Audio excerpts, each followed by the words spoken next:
Hello lovely people, how are you all doing today?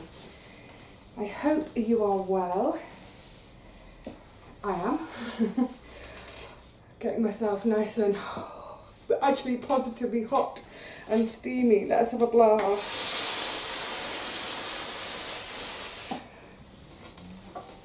I'm just getting on with a little bit of pressing this morning, so I thought we'd have a catch up at the same time.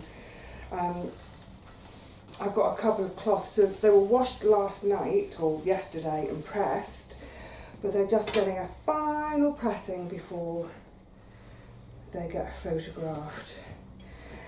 And you know what? It's the first time in quite a few days that I've actually felt warm.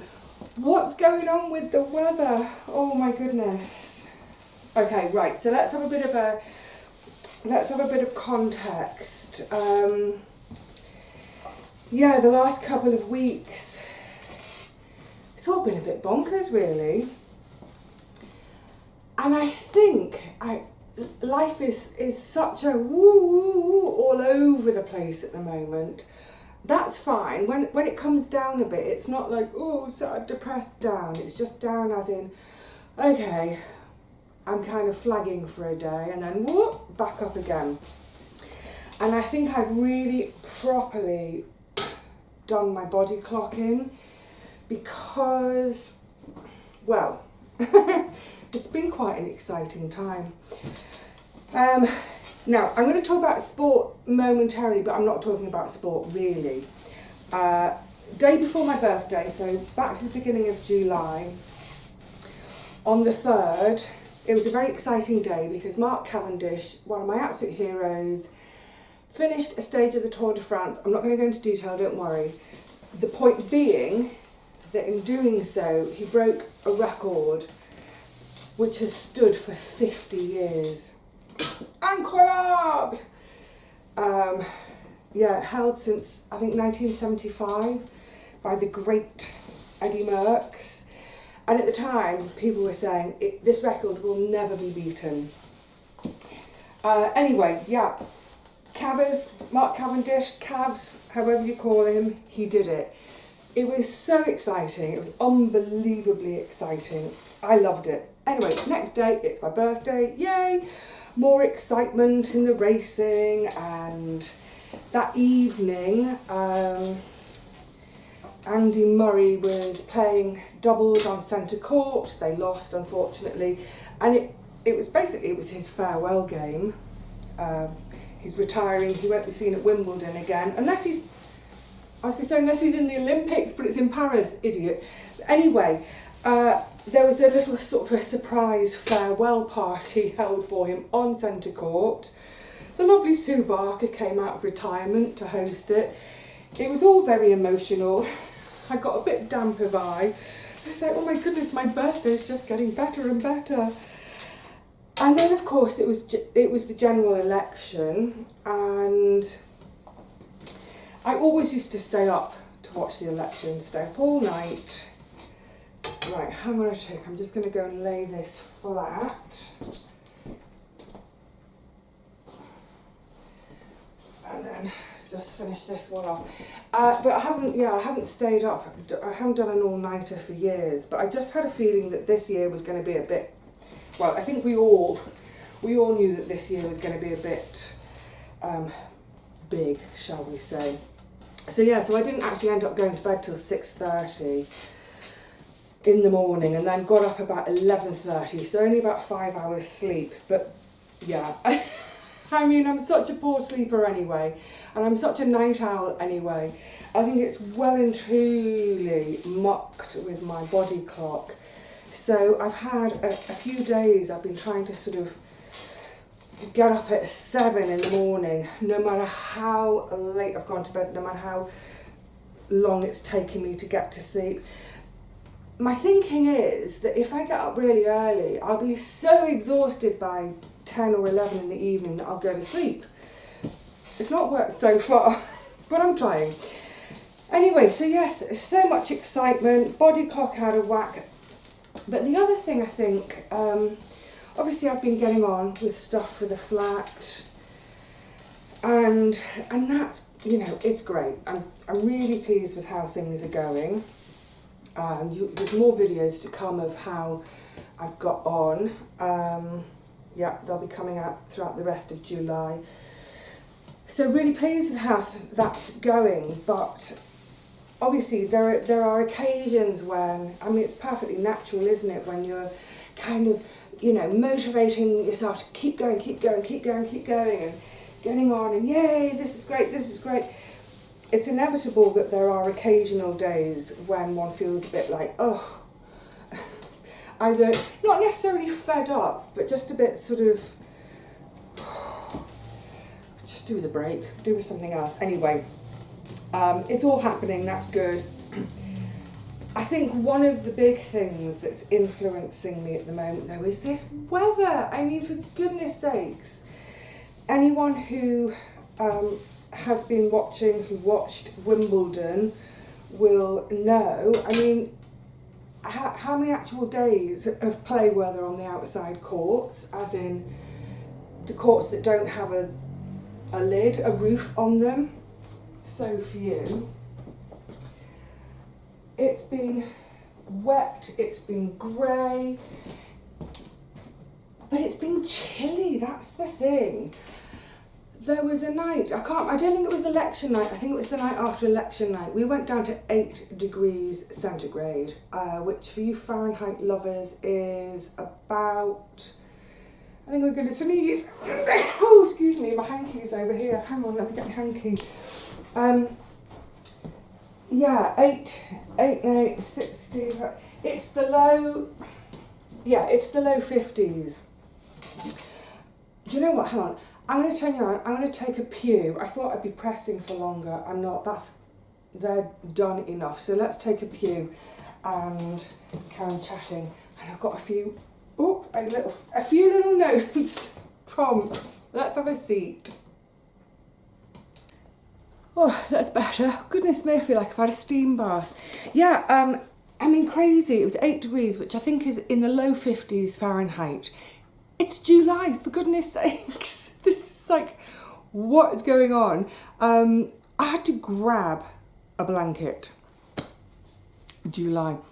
And it's such a shame because that last week of June, oh my goodness, it was gorgeous. We had a couple of corking days, around sort of 30, but with humidex, the feels like was around 35. So that's about 100 for Fahrenheit lovers. Gorgeous, loving it. Anyway, yeah, so I think the sort of the chilliness and the greyness and the almost continual rain has just discombobulated me a bit. Yeah, it's a bit odd. I'd been down to the plot, gosh, when was it? It might have been the day before my birthday, doesn't matter. Well, it sort of matters in terms of timing. It was beginning of July, and as I was going towards my plot, I always have a look at everyone else's plots. How is everyone getting on this year? Because it does seem to be a particularly tough year. Long, cold, wet spring. And looking at people's gardens, tomato plants, which are, you know, they're barely 20 centimetres tall. They should be a metre tall by now. Oh wait, am I being... Well, I would say at least 75 centimetres tall.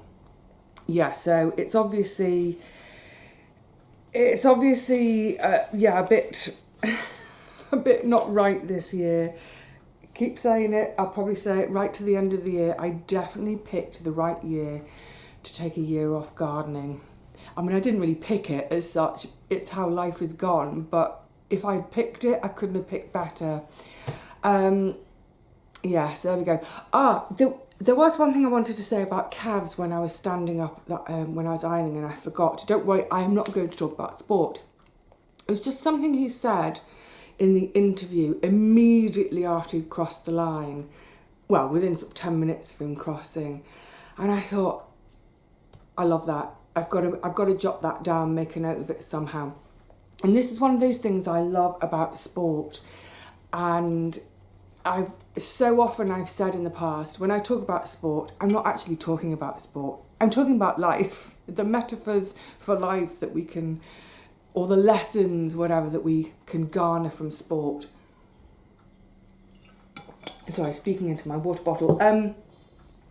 He came across the line and he said, because by rights he should have retired. He's 39 now, which in road cycling terms, especially in the Grand Tours, is old.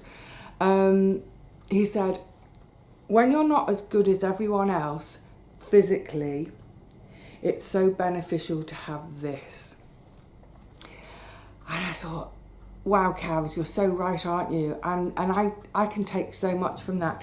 I mean, he's talking about he's not as good as other people physically in terms of these younger guys coming through who are stronger, fitter, faster, recover more quickly each night going into the next day, what have you.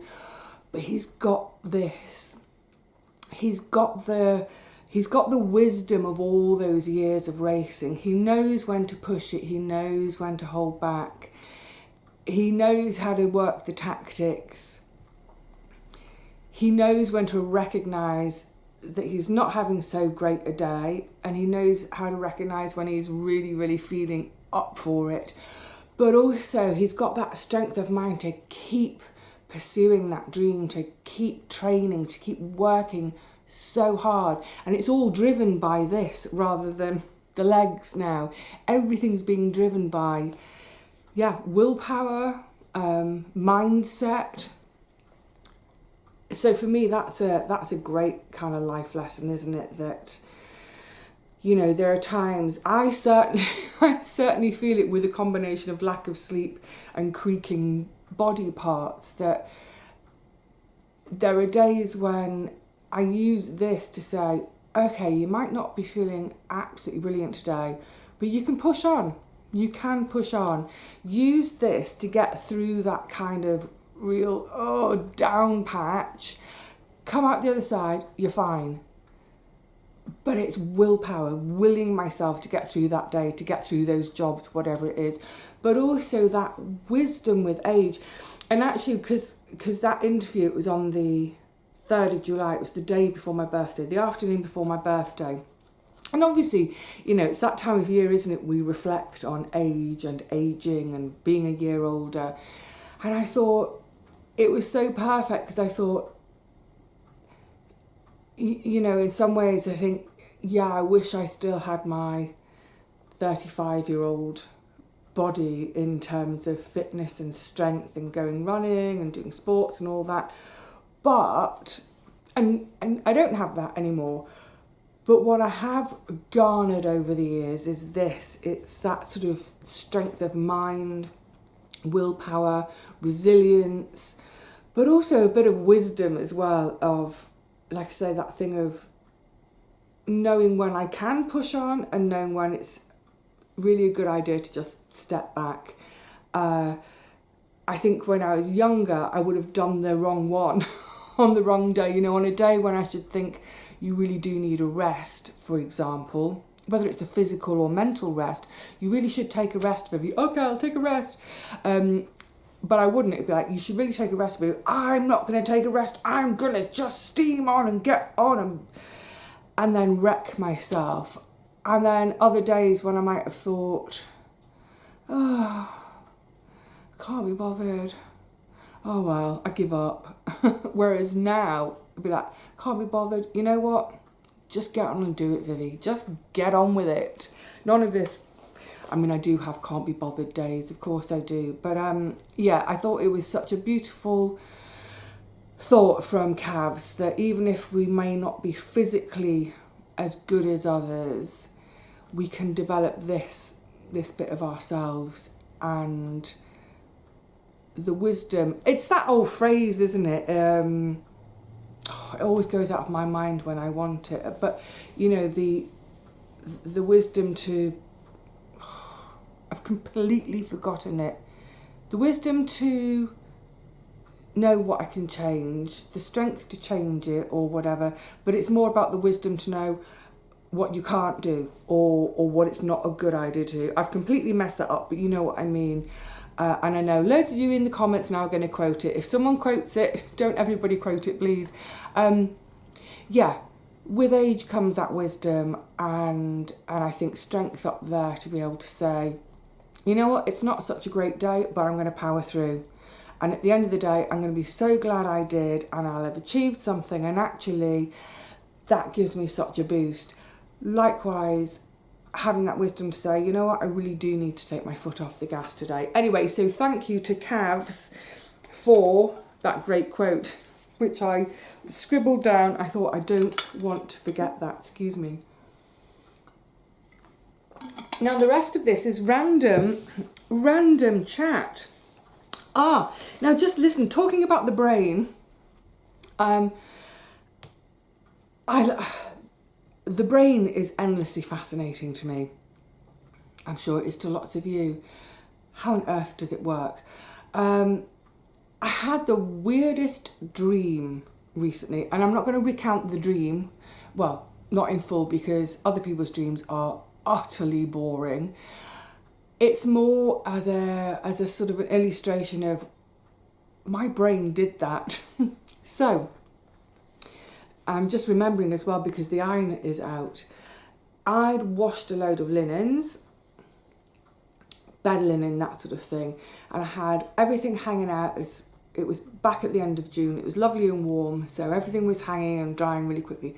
So the place was covered in sheets and laundry and linens drying.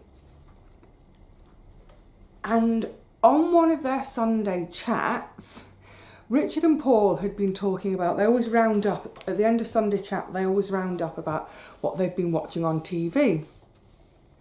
And they've been watching Butterflies, which was a show in, I think it started about 1978 and went through just into the 80s.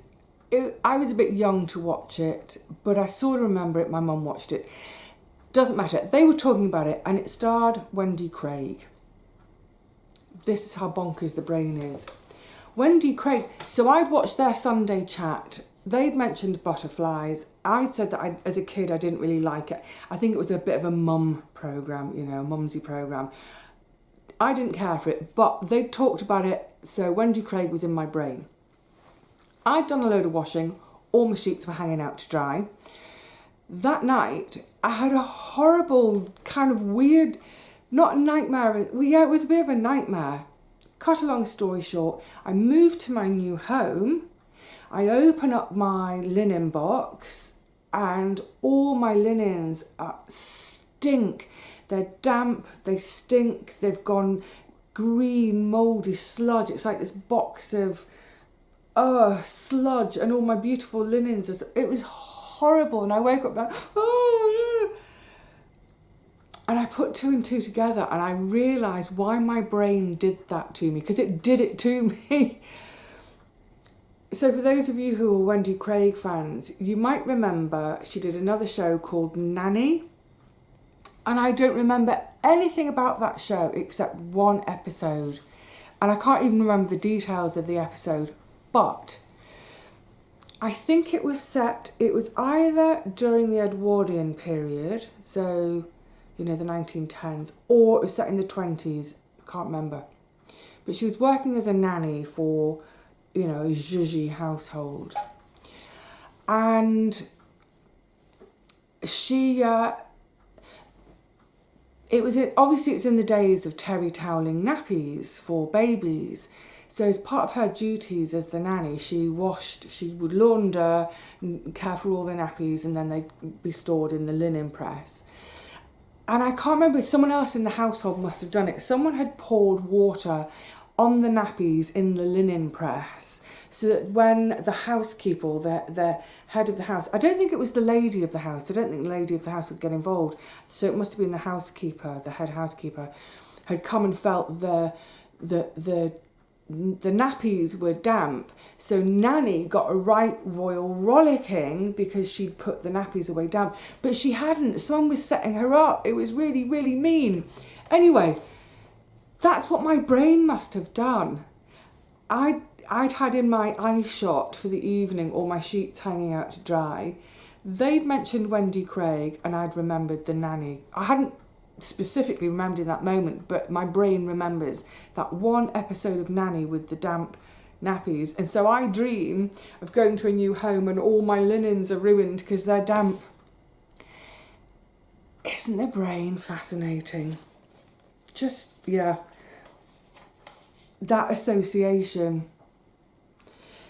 And what always amazes me is how, with that show, I can't remember a thing about it other than that one moment. Why did that one moment strike me so much that it's in there to be recalled at any moment? And it always makes me think things like, what else is in there? What else have I got up in here? I always think I want to have like a lid that I can open up and go through, rifle through all the files that are in my brain. I want to see what's in there. There must be photos in there as well that I've forgotten about. I want to take the photos out and have a look at them. Oh dear. Oh yeah, what's all this about? Oh, I don't know what made me think about this. This is also kind of going back to childhood now. Did I see something on the news? It might have been an anniversary. I was remembering clackers. Those of you who are my age or a little bit older, I don't think you'd remember if you were younger, because I think they came out when I was about 5 or 6. Clackers, and I don't know if they were across the world. I wanted clackers. I didn't ever have clackers. All my friends had clackers. I wanted them and didn't ever get them. If you don't know what clackers are, they were 2 balls, about golf ball size, of hard plastic, each on a string, which came to, there was like a little plastic fob at the top, and you held the fob, and the idea was you sort of bounce them like this, so they go clack, clack, clack, clack, clack, clack, clack. They bang against each other. Clack, clack, clack, hence the name, clackers. And if you were really good with that fob, if you moved your hand up and down, you could make them go clack, clack, clack, clack, spin right round. They were mad. People were getting little broken fingers, or at least, really badly bruised fingers, horrible blood blisters under their nails where they'd clacked their own hand. Eventually, these things were banned. Because I believe it was because they, like I said, they were hard plastic, almost like sort of like a Bakelite. But they started shattering, so you get these shards of incredibly hard plastic flying off everywhere. Just like, actually, joking aside, how many kids got injured? I hope no eyes were lost. But yeah, they were banned before I had a chance to get a set. But like I said, friends at school had them, and if I was patient, like wait the whole of break time, just before the bell goes to come back in, hopefully they get bored of them by then, so I can have a quick clackers. Oh my goodness, they were mad. And which also then, I don't know, I was having this rush of remembering I can't remember what it was. I think I was listening to a programme about the amount of... oh God, this is going to make me sound really old.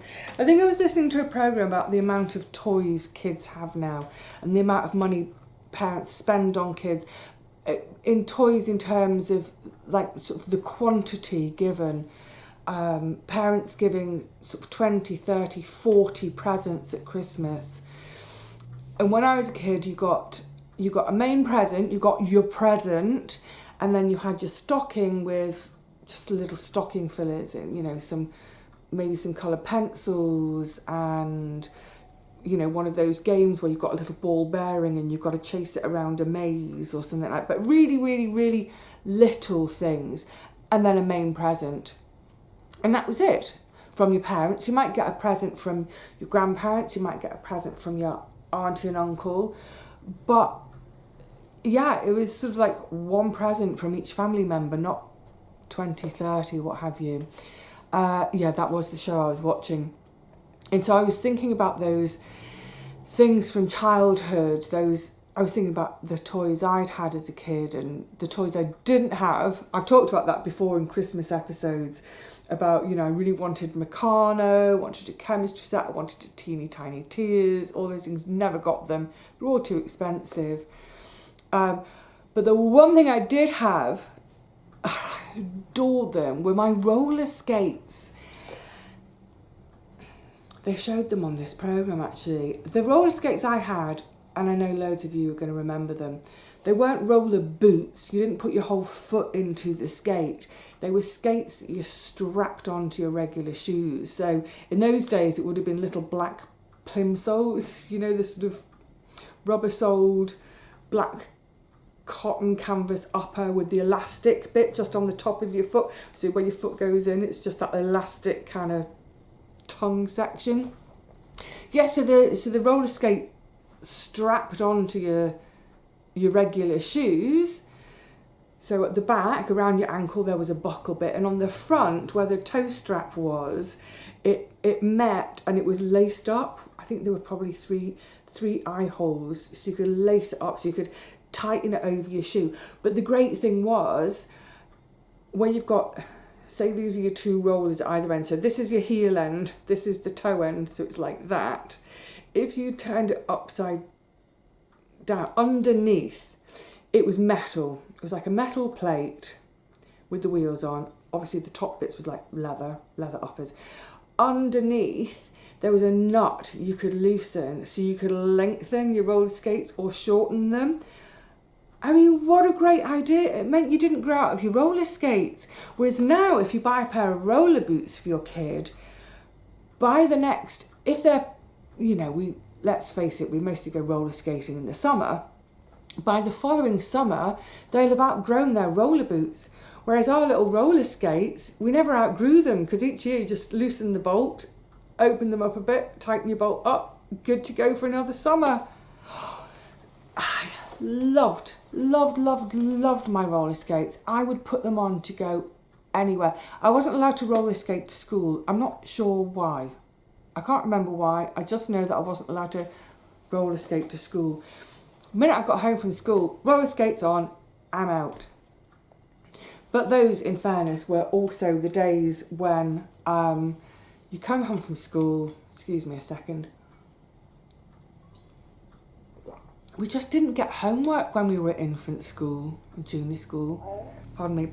I don't remember doing homework other than, you know, continually practising my times tables and practising my fractions and that sort of thing. But anyway, get home from school, dump your bag and go straight out again. And especially at this time of year, strap your roller skates on, you go out, you get called back in for your tea, maybe it's sort of 5 o'clock, you go in for your tea, 5:30, your tea's done, you've washed up, you're back out playing again. Oh, halcyon days. I just don't think kids get to play out as much now, do they? Unless you live maybe on a really quiet cul-de-sac. I mean, put it this way, I don't think kids play out of eyesight of their parents. I don't know, maybe I'm wrong, but certainly friends of mine who've had, you know, I mean, most of them, their kids are in their late teens now, but when they were littler, they didn't just go off for hours at a time on their own. Like on weekends, after we'd done our chores, basically chores all morning, lunch on Saturday, then Saturday afternoon, that was it. We were gone, hours at a time. Mum would have a rough idea. We'd say, oh, we're going down the camel humps today. We call them the camel humps. The camel humps was the old slag heaps. It was an old mining town I grew up in. It had long since ceased to be a mining town, but where all the old slag heaps were, they'd all rewilded. So they were overgrown with bracken and brambles and all sorts. But they sort of went up and down because they're slag heaps. So we call them the camel humps. And it was just this kind of wild landscape for us to play in. I loved playing in the camel humps. I didn't think I was going to talk about that today. So, you know, I'd say, oh, you know, can I go out to play now? Yes, where are you going? Going down the camel humps? Okay, make sure you're back in time for your tea. Because I had a little watch, and we'd been taught to tell the time, so we knew what time to be home for. But otherwise, yeah, off, out of sight. Or I might say, oh, I'm going down to the river. Just play in the river all day. Again, out of sight. yeah, I guess we were luckier then. If kids aren't playing out anymore, why is it? Is it, I suppose it's fear of stranger danger, drugs, I don't know. Seems a shame though, doesn't it? I guess, I'm guessing that there are some areas where kids do still play out. Yeah, I feel sorry for those who don't get to. But also quite near us, we had a playground. Again, always went there on our own, unsupervised, slides, swings, all that. But the best bit, by far the best bit, the monkey bars. I loved it. I don't know if you call them monkey bars where you come from, but monkey bars, it's basically a climbing frame. So I guess at its tallest, maybe 5 feet, possibly 6 feet tall. I mean, it seemed like 20 feet when I was a kid. But yeah, in thinking about it now, it must have been about 5 to 6 feet tall at its tallest. So there's a sort of a grid of bars. You can go along like that. And then there were lower sections. And we used to play tick on bars. Oh my God, surprised I didn't break more bones. I did used to break quite a lot of bones. Yeah, we used to play tick on bars. So this structure, this climbing frame structure, was actually quite big. And on the top, on the highest part, it was a sort of a grid section. How to describe it? So if you were looking down from an aeroplane or a drone, if you were looking down onto it, it would look like a chessboard. And then there were bits going off it at different angles, different heights. But that main section was all the high section, 5, 6 feet, and it was squares. It was a grid like a chessboard. And that's where we used to play ticky. We climb up and we stand on the top part and we just run across it, run from bar to bar to bar. How did we not fall through, twist an ankle, break a knee? I don't know. But yeah, I loved the monkey bars. So we'd play tick on bars, and if you fell off, if you touched the ground, you were out. That was it. So the idea was to not be tag, some of you will call it tag on bars, tick on bars, but you weren't allowed to go on the floor. To get away, you had to either swing under or run over the top. I loved it. But I also loved, it's so weird, I used to like just hanging there. So with one of the top bars, with my knees over the top bar, and then my feet could not quite hook the next bar until I was a bit of a bigger girl. But just hang upside down. We used to just hang upside down.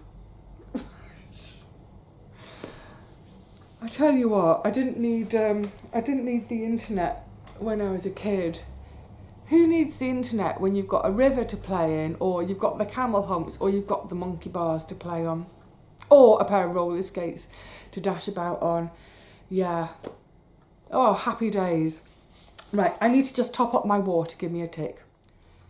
Put my water in a mug instead of my bottle. I know some people, it drives them crazy that I drink from a bottle. I apologise. I just realised as well, I've been yapping on a bit. I was actually going to be talking about a book today, amongst other things, but never mind, that can wait for another day. But I just wanted to finish off, and it sort of rather fits with thinking about being a kid and playing out. I caught a programme the other day, and oh my goodness, it was lovely.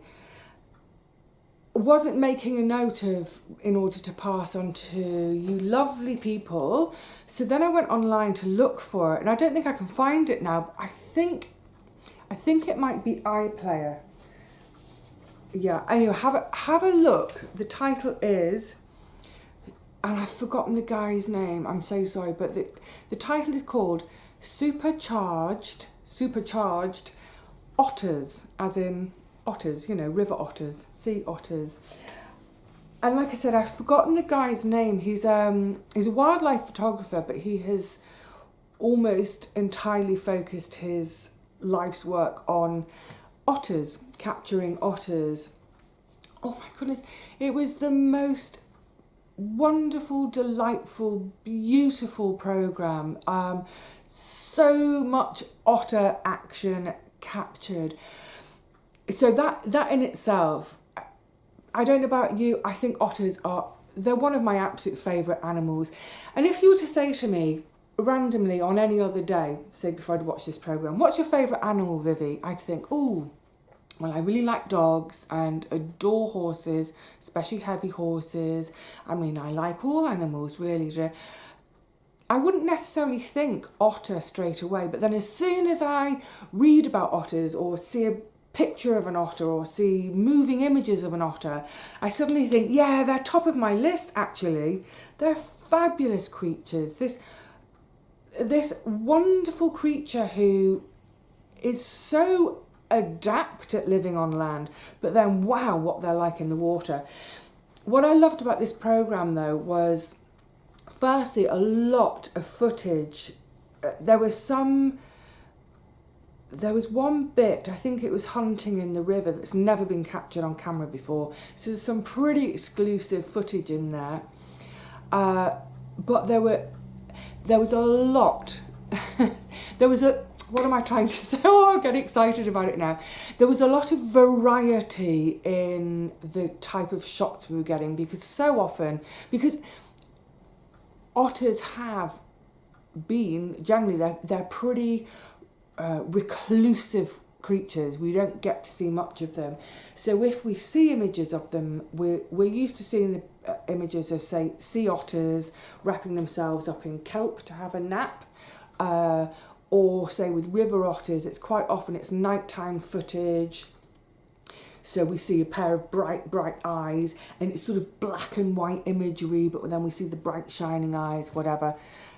Oh, this had so much wonderful footage of them. Daytime, playing, hunting, everything. It was brilliant. But what I particularly liked about it was they had, I mean, obviously, when we see programs about otters, it's natural history, we get to understand about, their habitat and how they're hunting, what have you. But this went into so much more detail. It was looking in really, really close detail, for example, at their fur. How does their fur work so well? So, for example, why don't they need a load of blubber like other mammals that live in water? How do they get away with having so little blubber? It's because of their fur. What is it about their spine, for example, which makes them able to turn on a sixpence in the water? So we have this wonderful kind of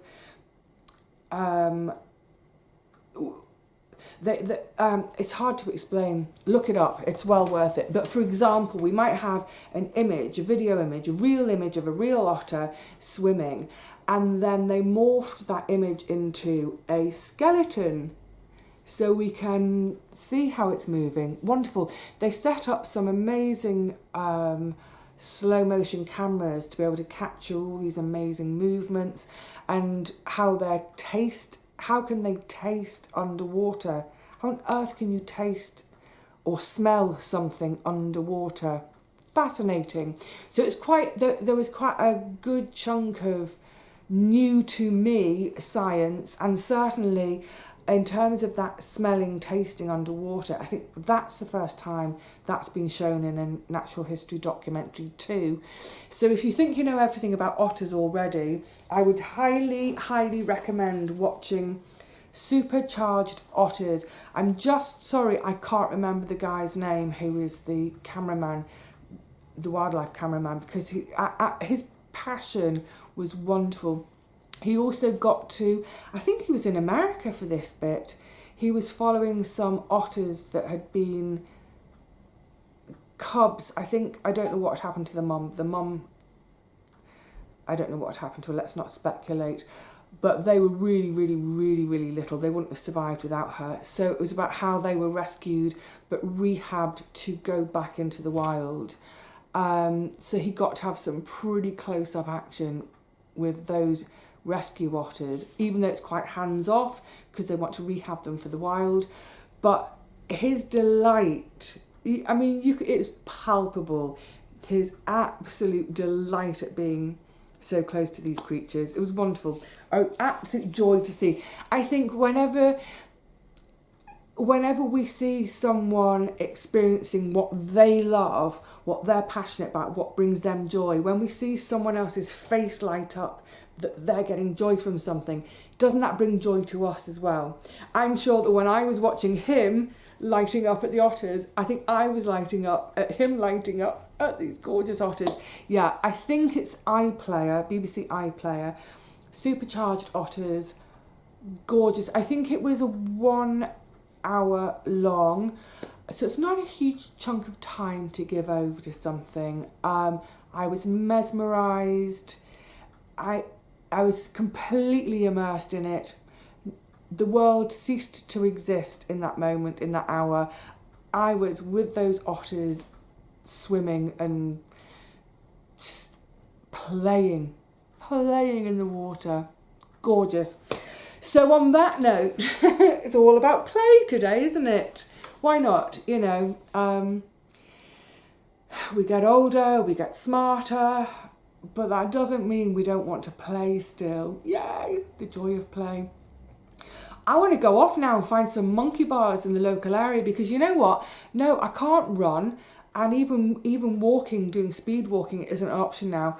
But I bet you I could hang upside down on some monkey bars still. I've got agility still. I've got flexibility still. I just don't have, yeah, you know, I don't. Anyway, yeah, I'm thinking out loud now. I think one of the parks near me, they did build a bit of an adventure playground for kids in there. I'm wondering if I can go and sneak in. You know, on a school day maybe, when there's no kids around. They wouldn't mind a big kid like me playing in there, would they? There's only one way to find out. Let's go and play on the monkey bars. Oh, who wants to come with me and have a game of tick on bars? Yay! All come over to Vivi's park and play tick on bars. Yay! I'll win. I was brilliant at it. No, I wouldn't win anymore. I'd just break more bones.